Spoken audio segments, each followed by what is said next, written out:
जगात आई वडील आणि मुलं ह्यानंतर सर्वात सुंदर कुठलं नातं असेल तर ते पती पत्नीचंच असतं. भगवान हमी जोडियों में बनाता है लेकिन मिलना हम पर छोड़ देता है यहाँ पर.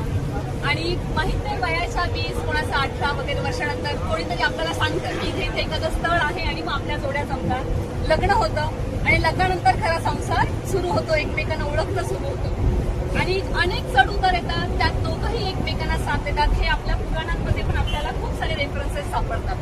जर बायकोवर काही संकट आलं तर अगदी प्रसंगी वानरसेना घेऊन तिला सुरक्षितपणे आणणारा नवरा असेल किंवा पतीच्या मानामध्ये थोडा जरी कमीपणा आला तर त्या पतीच्या स्वाभिमानासाठी आगीमध्ये स्वतःला दहन करणारी सती असेल.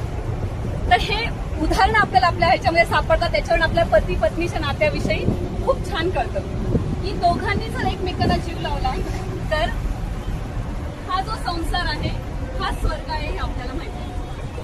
बैरागी सरांचं स्थळ मला 22 वर्षांपूर्वी 2002 मध्ये आमचं लग्न झालं.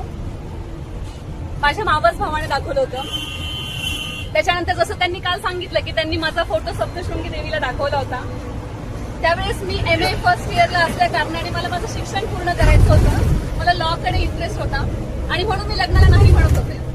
पण माहित नाही माझ्या आईने मला असं सांगितलं की तिला स्वप्नामध्ये असा साक्षात्कार झाला की तिला ते दिसले, कारण आई आणि पप्पा स्थळ बघून आलेले होते आणि ते दिसल्यानंतर जेव्हा त्यांच्या पायाकडे आईची नजर गेली तर आईला तिथे देवीचे पाय दिसले. तेव्हा आई मला सांगितले की मला साक्षात्कार झाला आणि तुला नाही म्हणायचं नाही या स्थळाला. आणि मग नंतर आमचं लग्न झालं.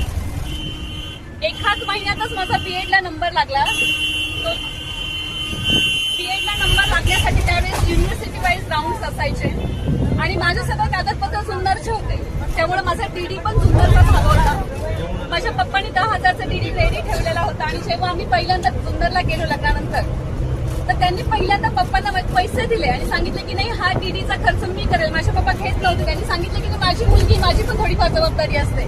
पण त्यांचं पहिलं वाक्य हे होतं की नाही आता आमचं लग्न झालं आणि तिचं इथून पुढे जे काही शिक्षण आहे किंवा जे काही तुझ्यासाठी करायचं असेल ते करण्यास मी समर्थ आहे. आणि त्या क्षणी त्यांनी माझा सुद्धा आणि माझ्या आई वडिलांचं सुद्धा मन जिंकलं. त्यानंतर आमचा संसार सुरू झाला. 1 वर्ष विद्याला असताना ते दिवस खरं तर स्वप्नावत होते. आताच कोणतरी सांगितलं तुमच्या काळामध्ये मोबाईल होते का, तर नाही, आमच्या काळामध्ये मोबाईल नव्हते आणि आम्ही आमचं डिस्टन्स घोटी आणि जुन्नर बरंच लांब आहे. आमच्या तशी जास्त भेटही नव्हती लग्नामध्येच पाहायला आल्यानंतर वगैरे. पण मग बीएडला एवढा लांब पण बऱ्याचदा ते मला भेटण्यासाठी यायचे आणि तेव्हा खरोखर आम्ही एकमेकांना पाठवलेली पत्र आजही माझ्या संग्रही आहे. कदाचित मोबाईलचे मेसेज आपण जमा करू शकत नाही पण ती पत्र आहे. कधी भांडणं झाल्यानंतर ते पत्र वाचताना असं कधीच वाटतं की हेच ती व्यक्ती आहे का ती गोष्ट. आणि तुम्ही सगळ्यांनी सांगितलं की भांडणं होतात का, होतातच होतात. कारण जॉईंट फॅमिलीमध्ये आपण असतो की आपल्याही जॉईंट फॅमिली असो नसो आई मुलगी त्यांच्यामध्येही भांडणं होतात. तर आपण दुसऱ्या कुटुंबात आल्यावर थोडे वैचारिक वाद मतभेद असतात पण आमच्यामध्ये कधीच मनभेद नाहीये.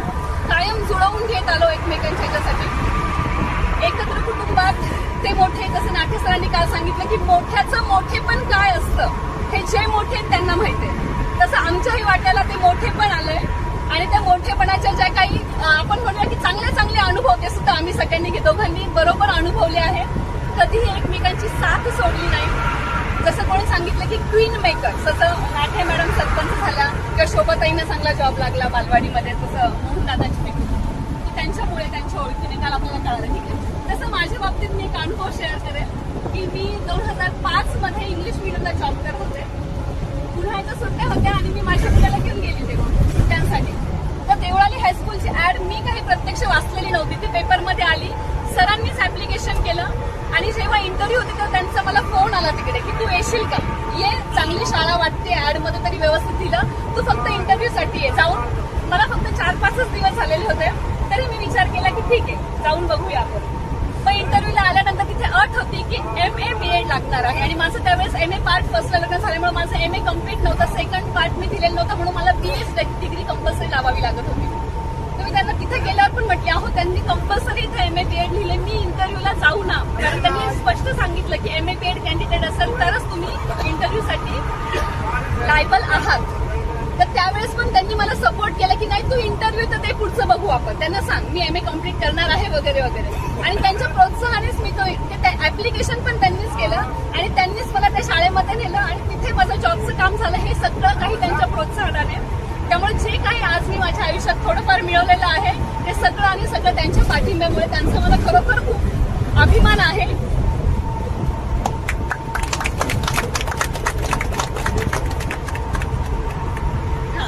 आता तुम्ही सगळ्यांना विचारला प्रश्न, तुम्हाला पण सरांची न आवडणारी गोष्ट कोणती की तुम्हाला मनापासून आवडत नाही, त्यांनी ती आवड केली पाहिजे.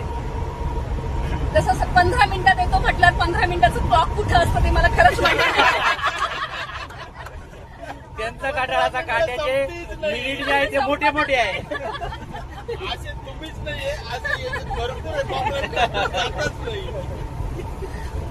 आणि दुसरं म्हणजे त्यांची एक सवय आहे, तुम्ही अनुभवली असेल, मी सांगेन ती पूर्व दिशा असते. ठीक आहे, चांगली पण सवय असेल कारण कदाचित अनुभवाने पण आम्ही त्यांच्यापेक्षा कमी असतो. नंतर पण जाणवतं की नाही जो निर्णय त्यांनी घेतला तर तो खरोखर योग्य होता त्यावेळी. आवडणारी गोष्ट म्हणजे ते कुठेही असो, कधीही मी कॉल केला ते व्यासपीठावर असतील किंवा कुठेही असतील ते माझा कॉल अटेंड करतात.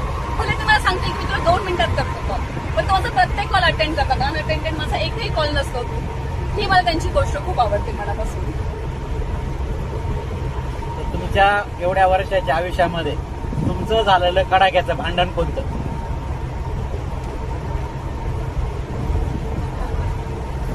कडाक्याचं भांडण खूप झाले, आता त्यातला आठवायचा प्रयत्न करते.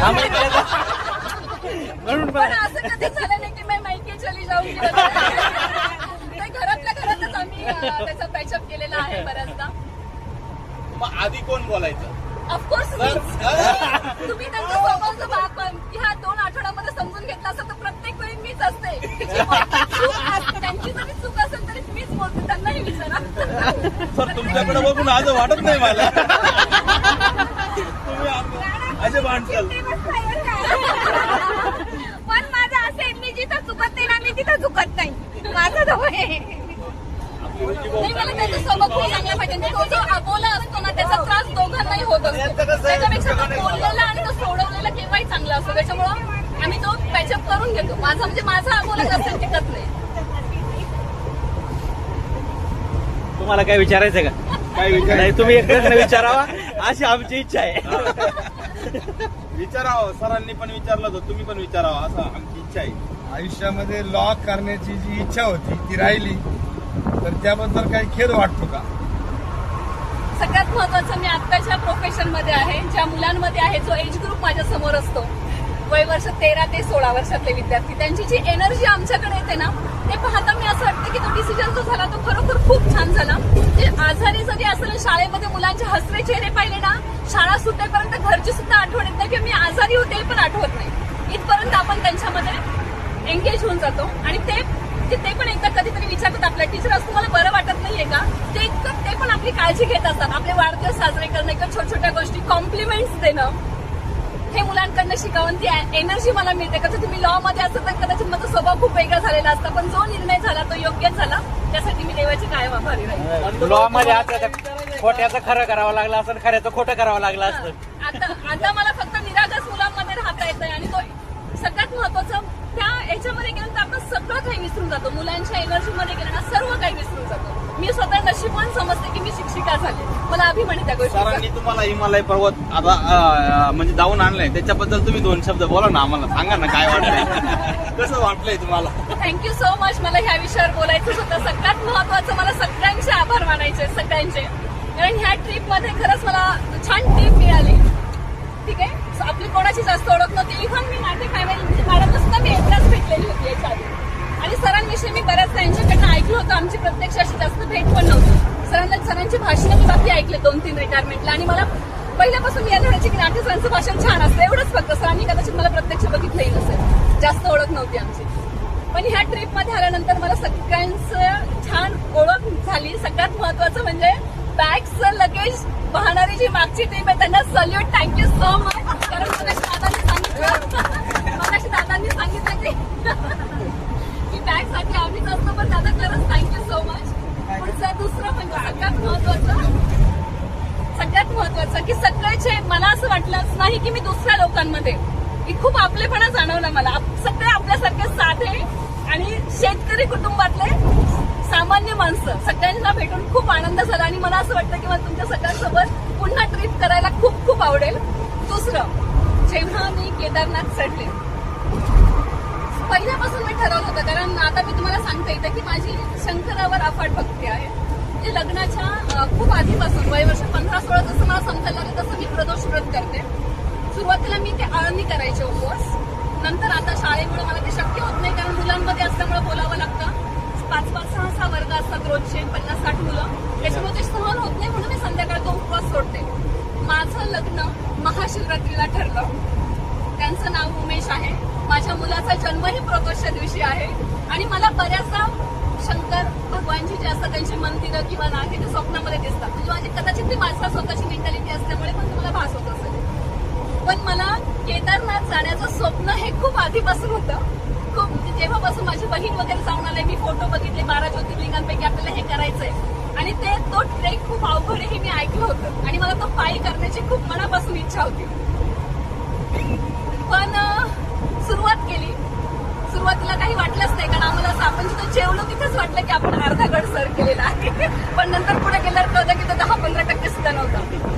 4-5 किलोमीटर राहिलेले असताना सरांना त्रास सुरू झाला आणि सरांनी मला सांगितलं चल ना तू पण चल, कारण त्यांना असं वाटत होतं की ते मला एकटे सोडून कसे जातील पुढे ना. तर त्यांनी मला 2दा-3दा म्हटलंय की चल तू सोबत, आपण जाऊ घोडा करू इथून. ऍक्च्युली मला पण त्यांना एकटं सोडायचं नव्हतं पण मला घोड्यावर पण जायचं नव्हतं. मी त्यांना रिक्वेस्ट केली प्लीज तुम्ही चाल का, ग्रुप आहे, मी ग्रुप बरोबर येते, कारण त्यावेळेस आम्ही 3 जणी सोबत होतो आणि महेंद्र दादा आणि दादा सुद्धा होते आमच्यासोबत, सर होते. मी म्हटलं मी यांच्यासोबत येते, माझी खूप इच्छा आहे, प्लीज तुम्ही जा. त्यांनाही ते माहिती होतं कारण केदारनाथ चढायचं आहे मी त्यांना आधीपासून सांगितलं होतं. मग ते पुढे गेले. साधारणतः अर्धा-पाऊण तासात त्यांचा मला फोन आला की खूप लांब आहे, तुम्ही घोडे करा, तुम्हाला रात्रीचे 8, 8:30, 9 सुद्धा वाजतील, अजिबात हट्ट करू नको, तू पायी चालू नको, तू निघून ये घोड्यावर. त्यांना म्हटलं प्लीज मला येऊ द्या कारण मला हे 3-4 तास आता त्रास होईल पण मला हे करायचं आणि मी हे ठरवून आलेली आहे. आणि थोडं पुढे गेल्यानंतर हे तिघांनी पण ठरवलं की आपण घोडे करतो. ते निघून गेले. महेंद्र सरांना ऍक्च्युली मॅडम सोबत जायचं होतं पण त्यांना आम्ही रिक्वेस्ट केली की प्लीज थांबवा ना, कारण रात्र होत होती, बरोबर आहे ना, आणि आम्हाला जोडीला कोणतरी हवं होतं. डॉक्टर साहेब कधी गेले आम्हाला कळालंच नाही. आम्हाला दिसले सर, पण आम्हाला दिसले आणि मी गेला सर पहिले सर मला भेटले. मग आम्ही तिघच होतो आमच्या ग्रुपमध्ये. बरंच पुढे आलं, साधारणतः 3-3.5-4 किलोमीटर राहिले असते तर मला जाणवायला लागलं की माझी एनर्जी खूप डाऊन झालेली आहे. मला 10-15 पावलं चालले तरी मला असं वाटायचं की बसावं, पण आता हे दोघांनाही मी सांगणार कशी. असं करत करत मी अजून बरीच पुढे आले. त्यांनाही जाणवलं होतं की मला खूप त्रास होतोय पण त्यांना हे माहिती होतं की मी ठरवलं, त्याच्यामुळे त्यांनी मला खूप आग्रह केला नाही. कदाचित त्यांच्या ठिकाणी जर पैदागीसर असते तर मी म्हटले असते की प्लीज की मला नाहीच होत आता मला घोड्यावर जायचं, पण मी ठरवलं की ठीक आहे अजून थोडं जाऊ, कारण आम्हाला जे भेटायचे तेवढं सांगायचे की आता थोडंच आहे, आता थोडंच आहे. तो थोडा झाला तर त्याच्या पुढे खूप जास्त असतात हे आम्हाला कळालं नव्हतं. एक क्षण तर असा होता की मी बसल्यानंतर मी या दोघांना म्हटले की I have turn to my limit, मी आता नाहीच जाऊ शकत, I have reach to my limit, की मला एक पाऊल जाणं शक्य नाही. पण जे काही मी तिथे चढले ते या दोघांच्या सपोर्टमुळे मी आयुष्यभर या दोघांची ऋणी राहील. खरोखर थँक्यू सो मच माझ्याबद्दल, माझ्यासोबत राहिल्याबद्दल. केदारनाथ आठवणार की मला तुम्ही दोघं आठवणार आणि खरोखर ती कृतज्ञता माझ्या मनात कायम राहणार तुमच्यासाठी. Thank you so much. बाकीच्या सर्वांचे पण आभार. खरंच आपलं हे ट्रिप खूप छान होते. सगळ्यात महत्वाचं जसं मी सांगितलं खूप सुंदर नात्याविषयी आपण बोललो. जे काही आहे ते आहे, अप डाऊन्स असतातच पण एकमेकांना समजून घेतच आपण पुढे जायचं. कोणीतरी म्हटलेलं आहे संसार हा दोघांचा असतो, तो दोघांनी सावरायचा असतो, एकाने पसरवलं तर दुसऱ्याने आवरायचं असतं. असं पसरत सावरत आवरत आपण सर्वजण आपले ही संसार, जसं आत्ताची परिक्रमा आपण छान पूर्ण करतोय तसं आपलं संसाररूपी आयुष्य देखील खूप छान आनंदाने सर्वजण पूर्णत्वास नेणार आहे याची मला खात्री आहे. Thank you so much. हा विचार केदारनाथ महाराजांच्या दर्शनात जात असताना, पायी जात असताना तुम्हाला त्यांचे काही साक्षात्कार, काही चमत्कार असे आठवले घडले का काही? छान प्रश्न विचारला. साक्षात्कार चमत्कार म्हणण्यापेक्षा एक सांगते मी तुम्हाला की मला एनर्जी जाणवत होती की ब्लेसिंग्स आर देअर, आपल्या बरोबर आशीर्वाद आहेत, कोणतरी आपल्याला पुढे पुढे घेऊन जाते. कारण मी तुम्हाला खरं सांगते मागच्या 5-6 महिन्यापासून मला माझ्या मैत्रिणी सांगत होते तुला केदारनाथ चढायचं, तू योगा कर, तू सकाळी वॉकला जा. पण आता हे 15 दिवस मला मिळवायचे होते. ड्रायफ्रुट्स का हा ड्रायफ्रुट्स का पण हे मला 15 दिवस मिळवण्यासाठी मला मागचे 2 महिने शाळेमध्ये काय करावं लागलं हे मला माहिती आहे. मला असं वाटतं की मला हुजरे सर खूप चांगले समजून घेऊ शकतील. आमच्या लँग्वेजच्या वह्या असतात चेक करण्याच्या किंवा मला दुसऱ्या शिक्षकांचे तास घ्यावे लागले मागून माझे बुलेटिन तास देऊन. मी 15 दिवस रोज 1 तास एक्स्ट्रा शाळेमध्ये गेले जेणेकरून मी माझं सिलेबस पुढे घेऊन जाऊ शकेल, वह्यांचं काम पुढे घेऊन जाऊ शकेल आणि हे 15 दिवस मिळवू शकेल. त्यामुळे मला खरंच मागच्या 4 आणि पाऊस आपल्याकडे त्याच्यामुळे मला काहीच नाही ना मला योगा करण्याचा योग आला ना मला ड्रायफ्रुट्स आवडत खायला. मॅडम सारखीच मी त्या बाबतीत पण मी फळं खाते आणि मुख्य म्हणजे आंबा माझा आवडता फळ आहे. मॅडमला मी एक गोष्ट सांगितली जेव्हा मला कळालं की मॅडम आंबा खात नाही आंबा रस खात नाही. मॅडमला म्हटलं पु ल देशपांडे तुम्हाला भेटले असते ना व्यक्तीवरती तुम्ही असत्याच. ठीक आहे. आणि त्याच्यामुळे मला जाणवत होतं की जरी माझी एनर्जी लेवल लो झाली माझ्याकडे मी टॅबलेट्स आणल्या होत्या व्हिटॅमिन सीच्या सरांच्या सॅक सोबत त्या पण निघून गेल्या. म्हणजे माझ्याकडे काहीही नव्हतं फक्त पाण्याची बॉटल मी आणि माझे 2 आधारस्तंभ बस. त्यांच्यामुळेच मी वरपर्यंत गेले. Thank you so much. तुम्ही म्हणाल तेव्हा फक्त एक आहे ठरवा आता. कधी येते ते तुम्ही ठरवा. आपण सोबतच येऊया म्हणून तुम्ही- निर्मला ताईला घेऊन या. नक्की नक्की. Thank you so much. थँक्यू ताई. खूप छान तुम्ही मार्गदर्शन केलं.